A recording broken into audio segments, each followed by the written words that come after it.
Namine. Namam Vishnupadaya Krishna Prestaya Bhutale Srimate Bhaktivedanta Swamiti Namine. Namam Vishnupadaya Krishna Prestaya Bhutale Srimate Bhakti Siddhanta Sarasvati Namine. Donc bienvenue à tous et à toutes. Il y a beaucoup de réverb là. Hein. Je sais qu'on aime bien aller à la cathédrale. Mais créer une fausse cathédrale. Hein.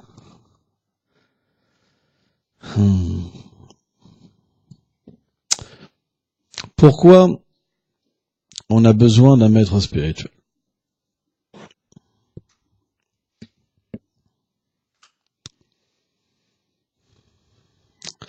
Parce qu'on a pris des mauvaises habitudes.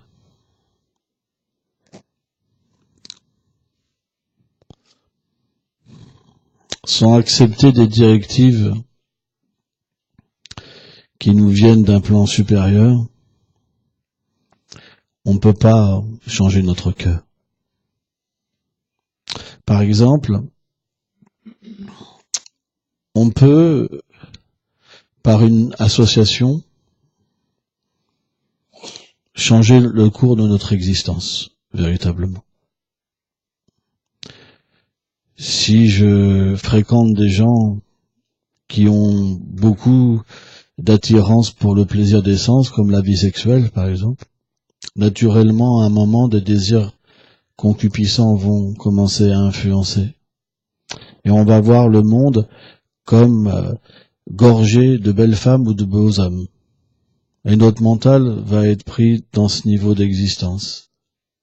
Ça veut dire que si on n'a pas de relation sexuelle, on va souffrir. Vous comprenez? De la même manière, si vous fréquentez des gens qui prennent de la drogue, que ça soit de la petite drogue ou de la grande drogue dure ou drogue douce, ça on dit, hein? Automatiquement, à un moment, vous allez vouloir goûter, parce que sans ça, vous ne serez pas dans le même monde. Pour vous intégrer, il faudra goûter. Et de cette expérience-là, naturellement, il y aura une accoutumance pour la drogue. Et vous aurez une vision du monde comme la drogue. Ça veut dire que moi, j'ai connu des gens qui étaient vraiment attachés à la drogue, au point que ils volaient leurs parents, ils volaient leurs amis. Hein? Ils pensaient qu'à s'injecter de la drogue dans les veines. J'ai connu des gens comme ça qui ont fait des overdoses, etc. J'ai même connu de ce genre de personnes qui avaient attrapé le sida et qui refilaient le sida aux autres par vengeance. Donc, on peut avoir beaucoup d'expérience. On peut facilement prendre des défauts. C'est facile de prendre des défauts. De la même manière, si on a une bonne association, on peut facilement prendre des qualités. Et ces qualités, ils sont à l'opposé de ces mauvaises qualités. De la même manière, nous savons tous que la drogue n'est pas une bonne chose. Pourquoi? Parce que ça fait descendre la conscience. De la même manière, les Védas disent que la vie sexuelle fait descendre la conscience. Parce que elle nous fait identifier au corps. De la même manière, les Védas expliquent que si nous voulons progresser, nous devons devenir non violents. Arrêter de tuer les animaux, arrêter de critiquer les gens, arrêter de frapper les gens. Et donc toute cette base de vie, cette bonne association et ces pratiques qu'on met dans cette vie, ça va nous élever la conscience. Or, quand la conscience s'élève, on peut comprendre le principe de Dieu. Et quand le principe de Dieu s'éveille dans notre vie, alors des qualités supplémentaires comme la compassion, la tolérance, le bon respect, vont s'ajouter. Parce qu'on va comprendre que si le Seigneur existe, c'est qu'il est présent dans toutes choses et qu'il peut me percevoir, il peut me voir. Et il peut aussi comprendre mes pensées. Et donc automatiquement, quand on se sent observé dans la vie, alors naturellement, quand on fait une erreur, on se repent. Quand on se sent pas observé, on se repent pas. On pense, on m'a pas vu. Vous comprenez? Mais quand vous sentez dans votre cœur que vous êtes observé, alors vous vous repentez. Donc, selon Abhay Shanande Bhaktivedanta Swami Prabhupada, ce niveau de la repentance, c'est le premier niveau de la pure dévotion. Ça veut dire que quand quelqu'un comprend que le Seigneur habite dans son cœur, et qu'il a toujours été présent, qu'il l'a toujours accompagné depuis des millions d'existences, que c'était son véritable ami, et qu'il a toujours refusé cet ami pour en prendre d'autres, et qu'il s'est égaré, en pensant qu'il était ce corps, en pensant qu'en donnant ce plaisir à ce corps, il allait pouvoir trouver le but de l'existence, alors il se repent. Parce qu'il peut voir toutes ses activités passées défiler devant lui. C'est pour ça qu'on ne peut pas dissocier la vie spirituelle d'une attitude intérieure. On doit apprendre le repentir. Le repentir, c'est pas s'apitoyer sur des défauts constamment. C'est de comprendre que si on veut progresser, on doit aller vers la perfection. Et que cette perfection, elle ne peut pas venir en 5 minutes. C'est pas possible. Si vous êtes imparfait, quand vous agissez, vous serez obligé de faire des erreurs. Mais, il existe le repentir. Le repentir peut annuler l'erreur. C'est pour ça qu'on est obligé d'accepter la conception de Dieu et la conception qu'il voit toutes choses.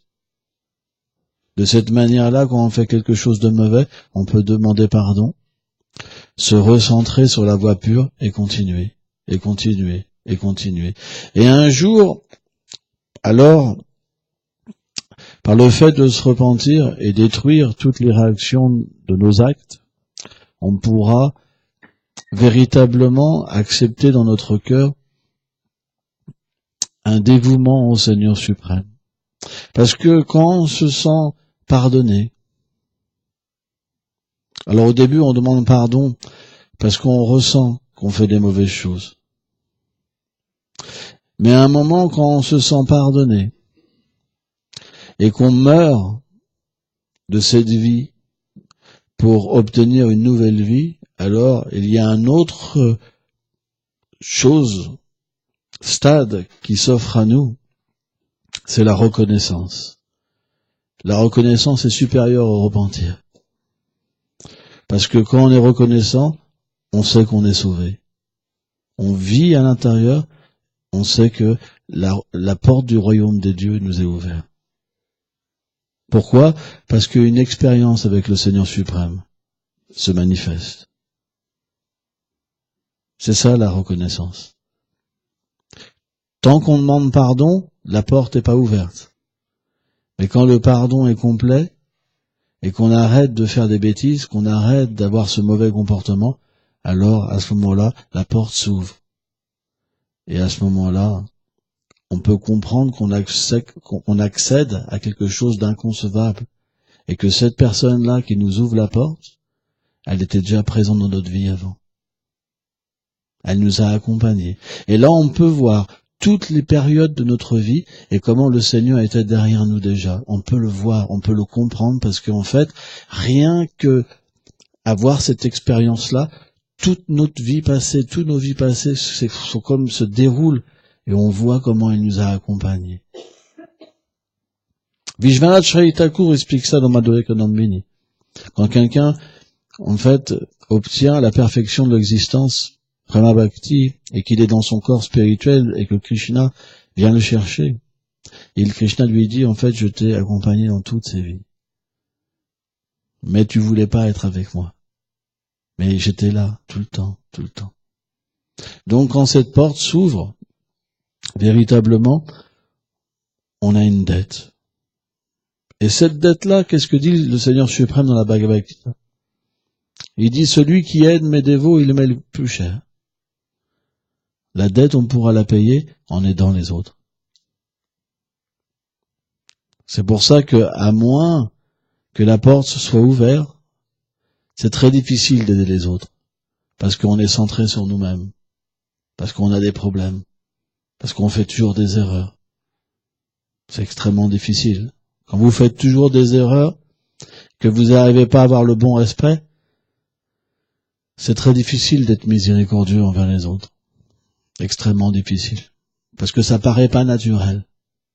Ça paraît difficile. Parce que si on est miséricordieux, mais quelqu'un ne répond pas à notre miséricorde, alors on se met en colère. Et on sait l'échec. C'est pour ça que c'est extrêmement difficile. Tant que la porte s'est pas ouverte et qu'on n'a pas une dette, de mourir vraiment pour vivre, pour lui. Vivre pour lui. Juste pour lui. Et être comme tous ces saints. Être prêt même à être crucifié. À être coupé en morceaux s'il le faut. Parce que cette dette-là, elle nous amène sur un plan déjà supérieur qui fait qu'on est différent du corps. Et donc, cette conception qu'on a du corps, ça devient comme un instrument qu'on donne en charité au Seigneur suprême, parce que ça lui appartient. On comprend que même l'âme lui appartient, tout lui appartient. Donc cette dette-là, elle nous libère complètement de l'égoïsme. Et à ce moment-là, on peut donner. C'est pour ça que c'est très difficile de donner. Mais, si on n'apprend pas à donner, on peut pas progresser en même temps. Parce que aider les autres, ça touche le cœur du Seigneur. Et c'est un moyen de progresser. Or, celui, même s'il n'est pas pur, même s'il fait des erreurs, mais qui continue à donner, alors graduellement la porte s'ouvre. Parce que la vie dans l'égoïsme, elle nous fait beaucoup souffrir. Prenons par exemple des matérialistes. Quelqu'un qui a vraiment aucune conception de Dieu, qui rejette Dieu et qui s'en fout. On fout. Qu'est-ce que t'en penses? Un gros paix. Pas plus. Et il y en a, c'est comme ça. Vraiment, j'ai autre chose à foutre. Voilà. C'est vraiment... beaucoup de gens. Hein. Mais même des personnes comme ça, qui n'ont pas de conscience spirituelle, quand elles font des actes humanitaires, elles se sentent bien. Quand elles arrêtent de penser qu'à eux-mêmes, elles se sentent bien. Parce que quand elles pensent qu'à eux, elles pourrissent. Donc qu'est-ce que font les êtres ordinaires? Au moins minimum, ils pensent à leurs enfants. Ils travaillent dur pour leurs enfants. Ils ont au moins un but, pas que pour eux. Ils peuvent pas. Personne ne peut vivre que pour lui. Parce que c'est la mort. On peut pas. L'âme n'est pas faite pour ça.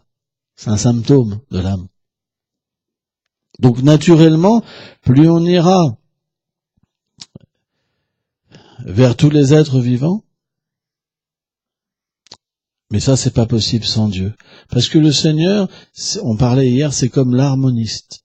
Parce que comme il est tout puissant, que tout est en lui d'une manière illimitée, tout le monde peut être avec lui, être attiré et être satisfait. Quand vous êtes satisfait et que vous débordez d'amour, naturellement, vous pouvez vivre ensemble. Parce que vous attendez rien de l'autre. Vous êtes plus frustré. Vous avez plus de limites. Or, aimer tous les êtres, c'est pas possible sans Dieu. Parce que vous aimerez vos voisins, certains vous aimerez pas. Pourquoi? Parce qu'il y aura le respect. S'il n'y a pas Dieu, il y a le respect. Parce que si vous rencontrez cette personne, automatiquement vous comprenez que tout vient de lui. Tout existe par lui et pour lui.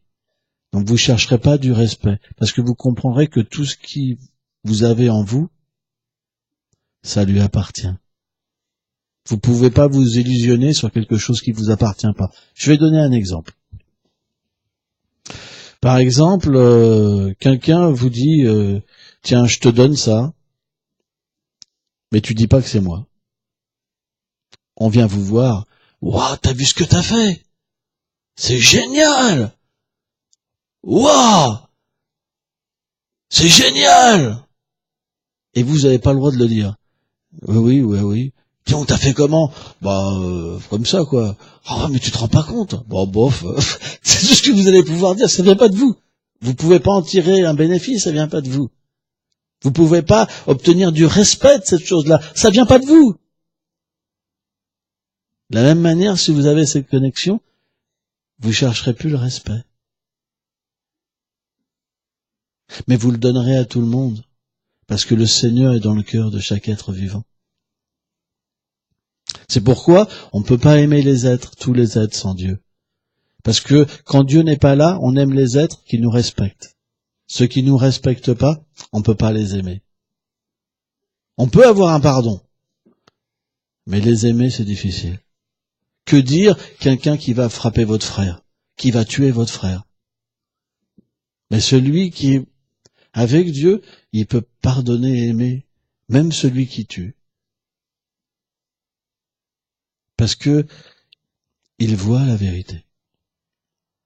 Krishna, dans la Bhagavad Gita, il dit une chose qui est importante. Il dit, l'âme, elle ne tue pas et elle n'est pas tuée. C'est l'illusion qui recouvre l'être. Et l'illusion qui nous recouvre, qui nous fait penser que l'être qui est éternel, Najate Metevat Kalachin, qui est non né, qui est au-delà de toute conception matérielle, agit dans ce monde. Personne ne peut agir dans ce monde. Vishwanath Chaitanya Thakur, il dit c'est simplement les trois gunas qui agissent. C'est comme un rêve.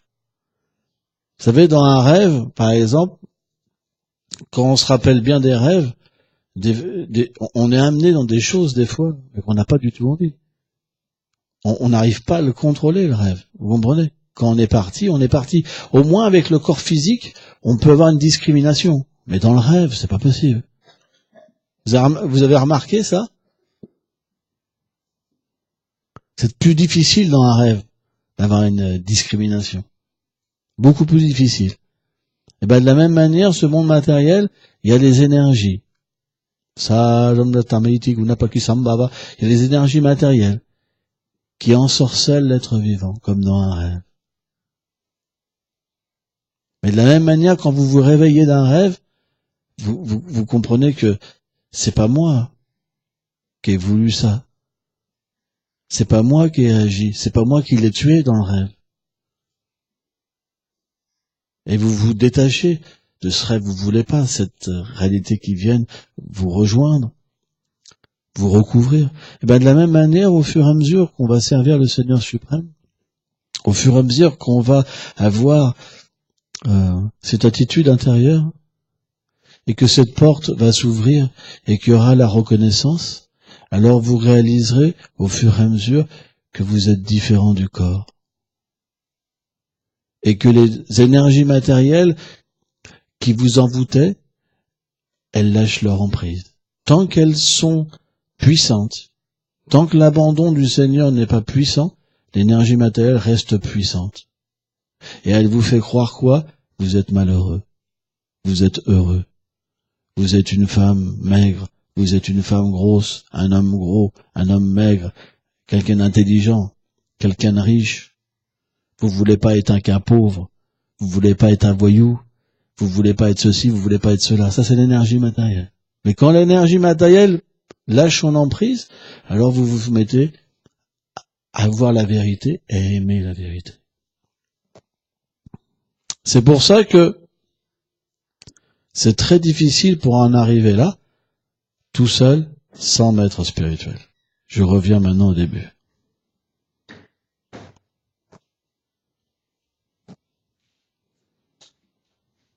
Pourquoi?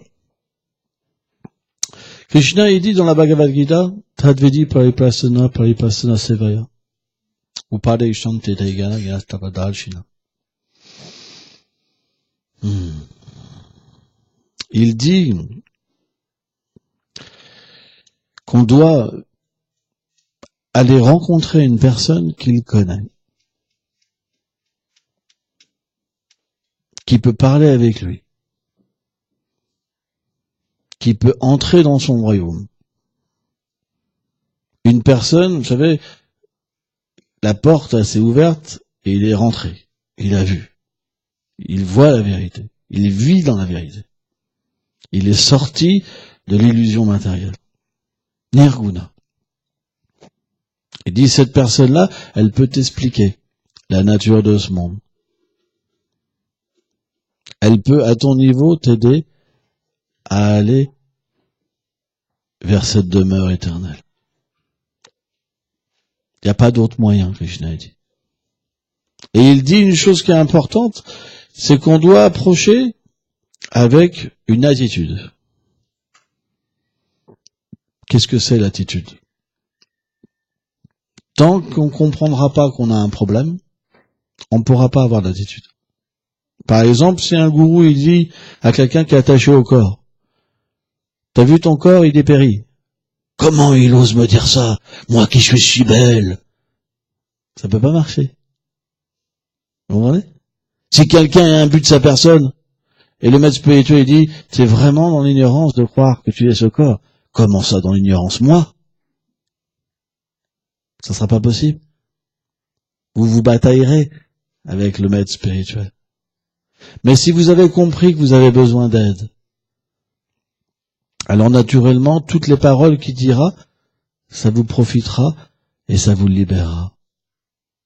Donc à moins de comprendre notre problème, si on approche un maître spirituel avec fierté, on ne pourra pas entendre son message.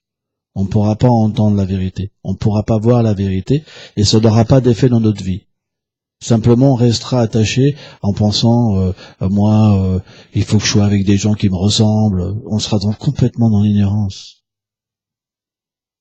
Complètement dans l'ignorance. On ne pourra même pas aller voir les gens pour nous aider.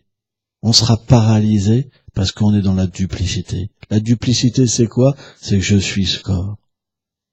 Je vis pour moi. Même pas pour ma famille en réalité. Même pas pour mes amis. Juste pour moi. Que dire du Seigneur suprême? Une telle personne, elle peut pas progresser, faire très peu de progrès dans cette vie. Donc Krishna lui permettra de revenir dans une vie future pour plus se qualifier. Mais pourquoi attendre? Est-ce que, par exemple, si j'ai des tatouages, si j'ai des tatouages sur moi, je dois absolument rencontrer des gens qui ont des tatouages qui me ressemblent? Est-ce que des gens qui sont dans l'ignorance peuvent m'aider? Est-ce que des gens conditionnés qui sont dans l'ignorance vont m'aider? Ils peuvent peut-être me garder dans l'ignorance et me satisfaire dans ce niveau de vie en me disant, par exemple, moi,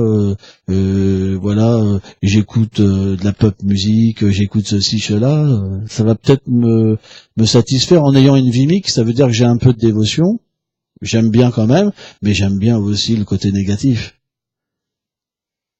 Donc si on veut rester comme ça et pas progresser, on va se lamenter, « Oh Seigneur, donne-moi une mauvaise association, s'il te plaît. » S'il fume des joints, c'est pas grave, mais au moins qu'il écoute de la pop musique. Vous comprenez? C'est juste un exemple, vous comprenez? Mais si on veut vraiment progresser, qu'est-ce qu'on va chercher comme association? Qu'est-ce qu'on va se lamenter pourquoi? Pour être avec des gens qui ont l'amour de Dieu dans leur cœur. Parce que cette association-là, elle va nous permettre de nous libérer de l'illusion. De penser qu'on est un voyou, de penser qu'on est un saint, de penser ceci, de penser cela. Graduellement, ça aura un effet. Mais c'est très difficile pour quelqu'un qui est dans la duplicité. Parce que quelqu'un qui est dans la duplicité, dès qu'il entend ça, il est sur la garde. Il se met sur mon compte. C'est comme ça. Hein? En fait, tous les gens dans la duplicité, quand ils entendent les sadhus, ils pensent toujours qu'ils sont jugés. Ils veulent pas. C'est le bouclier. Blam, blam. Parce qu'en fait, les sadhus, ils parlent de la vérité. Ils ont entendu du gourou, ils répètent simplement. C'est pas de leur faute. Parce que c'est le processus authentique. Dès qu'ils mettent quelque chose de différent que la vérité, Krishna coupe. Pouf, plus de parole. Hop. Ça passe plus. C'est pour ça, comme ils parlent pas pour leur plaisir, et que ils veulent absolument vivre pour le plaisir de Krishna, alors ils veulent surtout pas interférer. Leur cœur, c'est une connexion. Parce qu'ils savent qu'ils ne pourront pas parler sans la miséricorde de Krishna. Ils savent qu'ils pourront avoir aucune inspiration, parce que c'est le Seigneur qui gouverne tout dans le cœur. Donc, il y a cette dépendance forte. Et comme cette dépendance est là, alors le Seigneur inspire son dévot à parler. Or, si vous avez de la duplicité, c'est très difficile d'entendre les Vaishnavas parler. Extrêmement difficile. Vous aurez toujours l'impression que c'est pour vous. C'est le symptôme. Alors que si cette duplicité s'en va, quand vous entendrez ces paroles, les sadhus vous diront, ah oui, il a raison, c'est pour mon bien. Ah oui, il a raison, ça fait du bien. Et ça vous libérera de plus en plus, au point que ça devient comme du nectar, que ça devient essentiel à votre vie. C'est comme le carburant pour une voiture. C'est pour ça que le premier principe, le plus important, c'est l'écoute. Parce que de l'écoute viendra une glorification convenable, une vision convenable, une action convenable. C'est pas possible autrement. Moi, j'ai expérimenté ça dans ma vie. Comment l'association, ça peut rendre une personne folle, et comme l'association, ça peut nous amener vers la vérité. Moi, j'ai expérimenté vraiment ces choses dans ma vie. Et j'ai réalisé que l'affection de gens mauvais, ça apportait vraiment des mauvaises qualités. Moi, quand j'étais un voyou, par exemple, quand j'étais jeune, j'étais vraiment jeune, quoi. J'étais un gosse, quoi. J'avais 14-15 ans, quoi. Et ben, les voyous, ils m'affectionnaient vraiment, quoi. Vraiment, quoi. Les voyous m'aimaient beaucoup, quoi. Et grâce à eux, si je peux dire grâce, à cette époque-là, je pensais que c'était la grâce, et ben, je suis devenu un petit démon. Un vrai petit démon. Et vraiment un démon. De la même manière, quand j'ai été au bout de cette haine, il y a quelque chose qui est apparu devant moi. C'est vraiment intéressant. Je suis en train d'écrire là-dessus. J'ai une réflexion là-dessus. En fait, c'était l'amour qui était en face de moi. Parce qu'à un moment, quand j'ai été vers la haine, je cultivais toujours la haine. J'avais la haine de tous les êtres vivants. Et à un moment, l'amour est venu vers moi. Boum. Et quand ça venait vers moi, je sentais vraiment que j'étais pas dans mon assiette, comme on dit. J'arrivais plus à être dans cette coquille d'une personne vraiment haineuse. Et surtout, j'avais vraiment l'impression qu'on me disait, alors, est-ce que t'es heureux comme ça? Est-ce que c'est vraiment bien de faire du mal aux autres? De faire peur aux gens? Est-ce que c'est vraiment bien? Et donc, graduellement, j'ai eu cette prise de conscience qu'on ne pouvait pas rejeter l'amour. Parce que l'âme est faite pour aimer. Mais quand j'ai voulu simplement me laisser guider juste par cette glace et simplement abandonner la violence,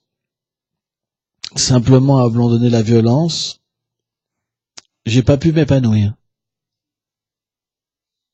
J'avais pas de bonne association. Même si j'ai rejeté la ultra mauvaise association, l'association normale ne me permet pas de m'épanouir. J'arrivais pas à m'épanouir. Et j'arrivais pas véritablement à quitter mes mauvaises habitudes. Parce que des fois, la violence revenait.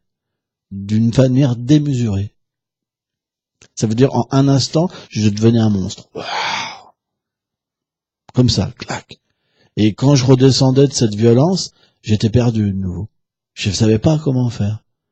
Parce que ces habitudes qu'on a cultivées, comme la concupiscence, la vie sexuelle, la violence, l'envie, etc., elles reviennent nous voir. On les a cultivées, c'est très difficile de s'en débarrasser. Des fois, ça vient des choses de vie passée. des obstacles qui sont très durs, comme le mental qui nous aballe et qui nous fait croire qu'on est malheureux tout le temps, la déprime. Et donc, moi, ça a été la violence. Et à un moment, j'ai compris que je pourrais pas m'en tirer seul. J'ai eu cette intelligence qui m'est venue, cette grâce qui m'est venue de comprendre que je pourrais pas m'en tirer seul. Et c'est là que j'ai commencé véritablement à aller vers Dieu. Et quand j'ai été vers Dieu, alors le Seigneur, la première chose qu'il m'a fait, c'est qu'il m'a pris ma force. Il m'a pris ma force. J'avais plus la force de frapper sur des gens. J'avais plus la force intérieure d'avoir cette méchanceté. Le monstre, il avait été dompté à l'intérieur. C'est la première grâce que j'ai eue. À partir de là, j'ai pu chercher une meilleure association. J'ai pu me détacher des gens qui attendaient quelque chose de moi, des gens qui me jugeaient. Et j'ai pu, par cette prière, rencontrer véritablement des gens qui ont pu m'aider et qui ont pu me faire voir la voie. Or, un saint, un sadhu, c'est quelqu'un, quand vous le voyez, alors ça c'est personnel, ça dépend, chacun a une connexion avec un maître spirituel, mais c'est quelqu'un, quand vous le voyez, quand vous l'entendez parler, ça vous fait voir la voie tout de suite. Vous êtes inspiré. C'est tellement puissant que ça vous ouvre à la dimension de la vérité. C'est ça quelqu'un qui a vu la vérité. C'est quand il nous parle, il y a un impact vraiment dans notre vie. On ne pourra pas rester comme on est. Sauf, bien sûr, s'il y a la duplicité. La duplicité, ça veut dire j'ai besoin de rien. J'ai pas de problème. Tout va bien. Ou la duplicité aussi, ça veut dire je vis pour moi. Je viens pour prendre quelque chose pour moi. Or, qu'est-ce que enseigne un sadhu? Un sadhu, il enseigne une chose, c'est vivre pour Krishna, parce que c'est notre situation éternelle. Lorsqu'on vit pour Krishna, Krishna vit pour nous. C'est le seul moyen de rencontrer Dieu. À moins qu'on dédie tous nos actes au Seigneur suprême, tous nos sentiments, toutes nos pensées, alors on ne pourra pas le rencontrer. Cette porte ne pourra pas s'ouvrir. Et c'est pour ça qu'on fait des erreurs. Parce que quand on est dans une vie mixte, on cherche le respect. Quand quelqu'un nous parle mal, ou on n'aime pas, ou on fait ceci, ou on va se venger, etc. Mais la différence, c'est quand on est matérialiste, qu'on fait une erreur, on ne peut pas progresser. On s'enfonce toujours plus dans la haine. On ne veut pas demander pardon.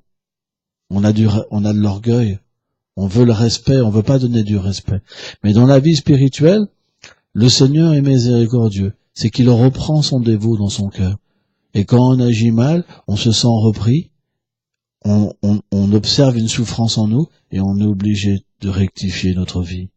Et donc graduellement, par cette miséricorde du Père, là on peut parler d'une relation de père avec l'enfant, alors le Père suprême, il va de nouveau éduquer l'enfant, pour que cet enfant-là, il puisse avoir une attitude qui est bonne, qui est parfaite.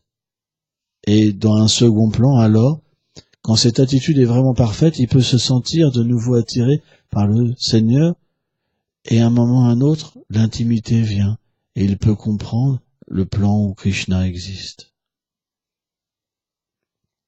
C'est un plan où il y a peu de conception de Dieu. C'est le plan de l'amour, où on obtient une relation avec le Seigneur suprême dans une profonde intimité et qui nous donne une satisfaction illimitée.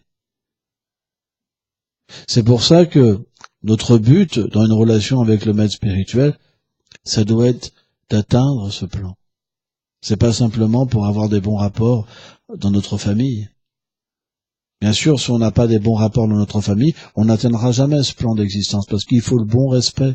Il faut comprendre que nos enfants, notre femme, notre maison, tout appartient au Seigneur suprême. Donc tout doit être utilisé pour son plaisir.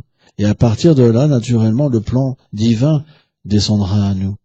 Donc il faut le bon respect dans notre vie, dans chaque chose, dans chaque être vivant, dans l'animal, dans la plante, dans tout, parce que tout est sacré. Mais notre but, il est supérieur encore. Hein. Et c'est ça qu'on apprend, d'un maître spirituel. Si vous avez des questions. Oui, Fanny Bouchon, Prabhu.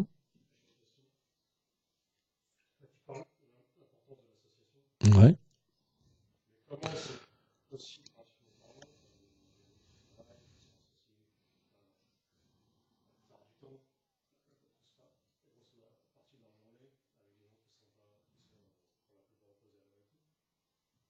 Comment c'est possible de maintenir cette association? Ok. En fait, association, ça veut dire donner son cœur. Si tu es avec une personne dans une relation de service, par exemple, ça veut dire que tu es obligé d'aller travailler pour ramener de l'argent, maintenir ta famille. On ne parle pas d'une association. Une association, c'est un échange de cœur. Ça veut dire que tu veux prendre de quelqu'un et le mettre dans ton cœur. Un échange de paroles, c'est pas forcément l'association. Or, être associé avec un sadhu, il y a deux manières. Vani va à bout. Soit par les instructions, soit physiquement. Si le sadhu n'est pas présent physiquement, alors, à travers les instructions, le Seigneur le rend toujours manifeste avec nous.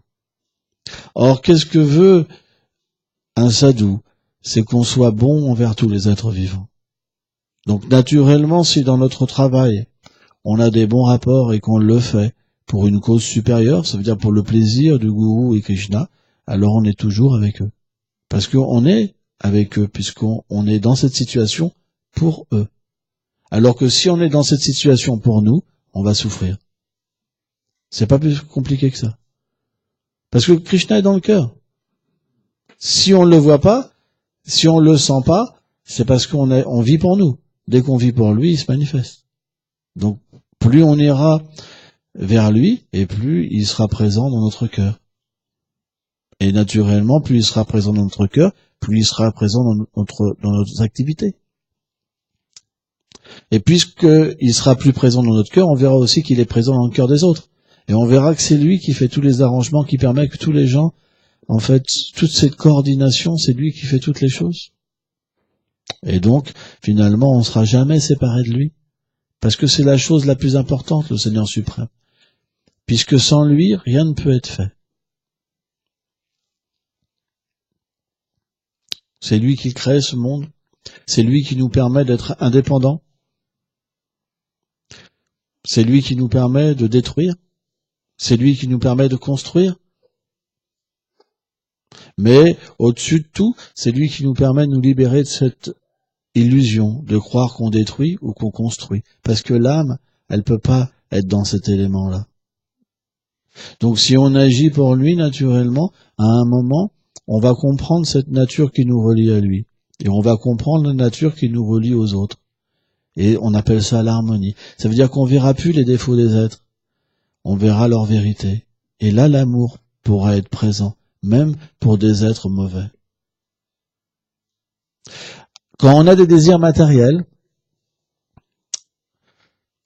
on a ce qu'on appelle une dualité. C'est qu'on veut quelque chose pour nous. C'est pour ça qu'on est bien avec des gens et pas forcément avec des autres. C'est pour ça qu'on veut des choses. On est comme un gamin qui crie et qui veut pas le nectar. Vous comprenez? Le nectar est partout, mais on veut se cantonner à un tout petit truc, tout petit, qui est insignifiant. On est comme un enfant qui crie. Je veux ça, je veux ci, moi je veux être avec telle personne, sans ça je serais pas heureux, on me comprend pas. Mais Krishna, il comprend très bien. T'as rien à voir avec ça. C'est pour ça qu'il donne pas. Encore heureux, ça serait une punition. Mais on fait toujours l'inverse. On essaie toujours d'en faire un peu plus pour être pas sauvé. C'est notre mentalité. On sait qu'il faut pas faire les choses, mais on continue. Et on voit que, par exemple, même dans les relations de couple, c'est la même chose. Quand, par exemple, dans ce monde, on a envie de faire quelque chose, si notre femme elle nous dit ah non, va pas faire ça quand même parce que tu vas pas pouvoir, tu vas te faire virer de ton travail, tout ça, eh ben le désir est tellement puissant qu'on va quand même le faire parce que on a des désirs égoïstes. Mais finalement, ces désirs-là, qu'est-ce qui nous amène? La galère. Quand on s'identifie à ce qu'on n'est pas, on peut pas être simple. On est super compliqué. Plus on est compliqué, plus on se retrouve seul. On a des relations qui sont fausses avec les gens. C'est terrible comme situation. Tout est faux. Parce qu'on va pas vers la vérité, on a des désirs personnels. Or, ces désirs-là, c'est comme un poison. Ça nous empêche d'être dans la vérité. Ça nous empêche de voir la vérité, de voir la beauté, véritablement. Et arrêter de voir un voyou, arrêter de voir un homme saint, arrêter de voir ceci, arrêter de voir cela. C'est pour ça qu'on n'a pas le choix que d'accepter une bonne association et de la cultiver dans son cœur. Et cultiver, ça veut dire simplement, si on suit les instructions d'un maître spirituel, même si on n'en reçoit qu'une instruction, mais qu'on médite dessus, on devient comme une ruche, plein de miel. Juste une instruction. Parce que comme il est connecté au royaume absolu, cette instruction, même toute petite, même 4 mots, même 5 mots, elle nous révèle le royaume supérieur. C'est une expansion de sa personne. Et sa personne, c'est pas un corps matériel. C'est un associé de Krishna. Donc cette petite instruction, elle nous donne d'atteindre le plus haut but. C'est pour ça que on a un manque de foi total. La preuve, c'est qu'il faut revenir demander des instructions. Là, j'ai pas pu la suivre. Là, j'ai pas pu la suivre. Là, j'ai pas pu la suivre. Là, j'ai pas pu la suivre. Là, j'ai pas pu la suivre. J'ai pas pu la suivre. Et je suis jamais. Et je suis jamais. Et je suivrai jamais. Et je suivrai jamais. Parce que je pense qu'à moi. Et je pense qu'à moi.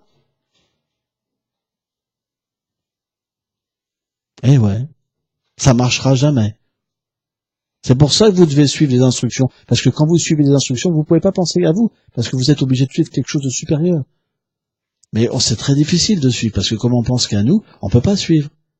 Combien de personnes, un maître spirituel donne les instructions? C'est jamais fait. Il y a 3 sortes de disciples. Celui qui suit jamais. Celui qui suit toujours. Il reçoit une instruction, il dévie jamais. Et celui qui devine l'instruction. Qui comble les souhaits d'un pur dévot. Parce que Krishna lui-même fait tous les arrangements à travers lui pour satisfaire son pur dévot. Il faut pas être dans la première. Parce que ça veut dire que vous vivez que pour vous. Si le gourou dit, fais ça, et vous le faites jamais, ça veut dire que vous vivez que pour vous. Il vous dira toujours le disciple, j'ai pas le temps, tu comprends, j'ai pas le temps. Mais le résultat, c'est qu'il souffre après. Il fait que souffrir. Alors que le gourou lui avait dit, fais ça, s'il te plaît. Fais ça, s'il te plaît. 10 fois, 15 fois, c'est jamais fait. Le gourou, et après, il dit plus rien. Il dit, ok, j'ai compris, je peux rien faire avec lui. Je vais voir qu'est-ce qu'il veut faire. Mais dans cette vie, ce sera pas possible. Vous obtiendrez pas la pure dévotion. C'est pour ça, l'instruction du gourou, elle est très simple, elle est très adaptée. Il vous demandera pas de traverser le mont Everest, là-haut, vous savez. Elle est vraiment adaptée, mais même ça, ils peuvent pas. Ils peuvent pas. Même s'arrêter voir les déités, ils peuvent pas. Mais ils souffrent après. Le résultat, ils sont ravagés. Parce que celui qui perd le refuge, il souffre. C'est expliqué, les pieds du maître spirituel, c'est comme le lotus. Krishna met sa miséricorde dedans. Shri. C'est la bhakti. Quand vous suivez l'instruction Krishna, vous sort des misères. Mais si vous désobéissez, alors vous allez bien manger. C'est comme ça. Parce que c'est comme si on vous donne la chance, mais vous la prenez pas. C'est pire encore. Parce que vous pouvez voir la vérité, mais vous faites semblant de ne pas la voir. Donc automatiquement, l'expérience de la souffrance est encore pire. Parce que vous aurez la conscience pour la goûter. Quand vous êtes matérialiste comme un animal, par exemple, même si vous souffrez, un animal, il trouve ça normal. Mais quand vous avez la conscience, vous pouvez pas souffrir. Vous voulez pas souffrir. Vous voulez sortir de la souffrance. C'est ça l'être humain. Mais de la même manière, si le disciple, il désobéit en disant qu'il n'a pas le temps, alors naturellement, il souffrira plus. Parce que comme il est en contact de la conscience, il souffrira plus. En fait, c'est la même souffrance que tout le monde goûte, mais sauf qu'il peut en avoir conscience. Et automatiquement, la conscience ferait qu'il va souffrir plus. Parce qu'il ne veut pas en sortir. La solution a été là, elle a été donnée 10 fois. Des choses très simples, mais il n'a jamais eu le temps. Il a toujours délaissé l'instruction pour faire autre chose. en pensant que c'était supérieur ce que lui il pensait. C'est pas possible de voir la vérité. C'est pas possible de voir la vérité chez un Vaishnav. Même s'il dit, je connais ça, le Vaishnav peut pas croire ça. Parce que un Vaishnav, il croit le disciple qui suit. Il se dit, ah, lui, je sais qu'il est vraiment sincère. Je sais qu'il a foi en moi, parce que quand je lui dis quelque chose, il le fait. Vous savez, le blabla, ça prouve pas, mais les actes, ça prouve. Si vous voulez voir quelqu'un, qu'est-ce qu'il a dans sa conscience? Ben, vous allez voir ses actes. Vous ne pourrez pas sortir de l'ignorance sans suivre des gens qui sont libérés de l'ignorance. C'est pour ça les instructions, ça paraît tout bête. Mais Krishna est dans le cœur. Et quand vous recevez l'instruction d'un Vaishnava qualifié, alors Krishna réciproque avec cette instruction. Et au fur et à mesure vous la rendez vivante dans votre vie, au fur et à mesure Krishna se réciproque et se montre. Il n'y a pas d'autre voie. Prahlad Maharaj dit, personne n'a pu sortir au-delà de l'influence de l'énergie matérielle sans prendre la poussière d'un pur dévot. Et la poussière, c'est la miséricorde, c'est les instructions. C'est pour ça que on a tous la même miséricorde. Mais il y en a qui la prennent et il y en a qui la prennent pas. Ça, c'est votre business avec Krishna. Mais vous pouvez pas vous plaindre parce que il faut essayer avant de se plaindre. Plaindre, ça veut dire que vous dites, je suis un truc, mais ça m'a tout pris, maintenant je souffre, etc. Mais en fait, vous avez jamais essayé. Si vous essayez, vous pourrez pas vous plaindre. Ça veut dire que ceux qui se plaignent, ils ont jamais essayé le processus réellement. Il y en a plein comme ça. Mais plein. Ils font que se plaindre. Tous. Ils font que ça, de se plaindre. La joie est partout, mais ils peuvent pas la prendre. Parce qu'ils peuvent pas prendre l'instruction du gourou. L'instruction du gourou, elle permet d'avoir la joie. Elle permet d'avoir l'amour. Elle permet de tout obtenir. C'est tellement précieux. Juste 3 mots. Mais non, ils peuvent pas. Ils peuvent pas. Ils y arrivent pas. Et pourtant, le gourou, il descend tellement bas. Tellement bas. Même parfois plus bas de ce qu'ils sont pour qu'ils puissent y arriver, mais ils peuvent pas. Donc vous voyez même des maîtres spirituels, ils interdisent même plus rien, parce que de toute façon, ça, personne suit. C'est l'âge de Kali, on appelle ça. L'âge de Kali. L'âge de la duplicité. C'est pour ça que dire, moi je veux plus de duplicité, c'est une chose, mais alors suis les instructions. C'est de cette manière-là que tu peux sortir de la duplicité. Sans ça, c'est pas possible. Parce qu'il y a ce genre aussi de disciples qui se trichent eux-mêmes en disant qu'ils veulent pas, mais ils font tout l'inverse. Parce que la duplicité, c'est quelque chose de terrible en l'être vivant.